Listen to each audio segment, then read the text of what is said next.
So here we have the Ford Transit on a 71 plate. I'm going to start off by showing you in the back of the van, and then we'll hop in and run through some of the controls on the inside.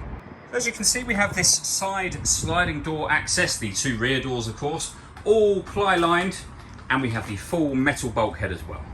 Okay, now that we're inside the van, we're going to start with the dials. We have the rev counter on the left-hand side and the speedometer on the right-hand side. In the middle at the bottom, we have the coolant temperature gauge and the fuel gauge for the van. And above that, the main trip computer, which includes the total miles of 11,060. And you'll see we have a digital readout for the speedometer as well. You can change that information by using a button on the steering wheel for various bits of trip computer and fuel economy info. We back out to the steering wheel. The buttons I was using a second ago are just here. We have cruise control and speed limiter on the left-hand side. We then have the main screen for the van over here. So we're on the audio menu at the moment.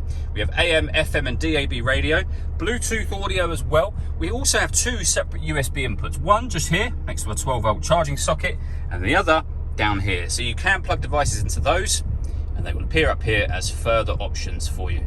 You can also pair your phone by hitting Add Phone. Search for Ford Transit on your device and select Ford Transit once it is found. And then just follow the instructions on screen from there. With the main volume for the stereo, we then have the air conditioning. So you can adjust the fan speed, the temperature and the direction of the air. This button turns the air conditioning off and back on again.